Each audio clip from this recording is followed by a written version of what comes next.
It started about 2 years ago. I bleed for 7 days nonstop. I have some very bad cramp.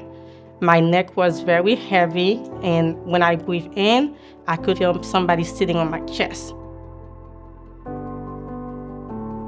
I cannot sleep for longer than maybe 30 minutes. Every time I have to wake up, I'm screaming in pain. So we went in and got an appointment with Dr. Moffat, and he did realize that I have endometriosis, and he did a surgery and consulted with Dr. Thott. So endometriosis is where cells similar to those found inside the uterine cavity implant themselves outside the uterine cavity, which means they can affect every single organ in the body. When these implants occur, every time a woman cycles, every time her hormones flux in some capacity, she's going to have pain in various areas of her body. It doesn't quite make sense. I did ended up having a second surgery with Dr. Thott. 2 days after the surgery, I went home, everything was good, and then I started having some chest pain, and they did an x-ray, and they found I had a collapsed lung. With endometriosis, it's a team sport, right? Because it involves all these other organ systems, a lot of times we have to work collaboratively with colorectal, urology, and thoracic surgery. Dr. Sherwood got involved early because of the lung collapse, but then, of course, he did a VATS procedure on her, and then once he was able to get in, he saw the extent of the disease.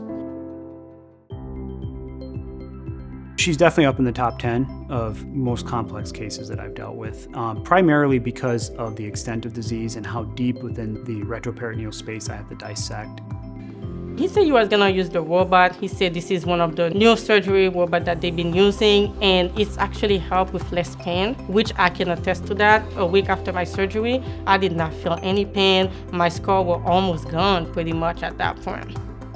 Stafford Hospital has definitely become a destination surgical center. We do a lot of complex, advanced pelvic surgery here, specifically around endometriosis and fibroid surgery. Patients come from all over the region or the country, and they actually come and seek us out to have this surgery here. Everywhere I go, I graze Dr. Thott. He makes sure he's always there for you. Endometriosis can come back, which is why he always makes sure that every now and then he's gonna keep checking on me, doing some testing, and make sure that the endometriosis is not coming back. And if it does, he knows he always have a game plan on that. She was just so grateful and so happy because she wasn't miserable anymore. She wasn't bleeding all the time. Her pelvic pain was alleviated. She was not suffering to where now she can enjoy life. I have no pain. I'm able to go to work. I'm able to actually go and enjoy some of the activities I couldn't enjoy before. It's been great.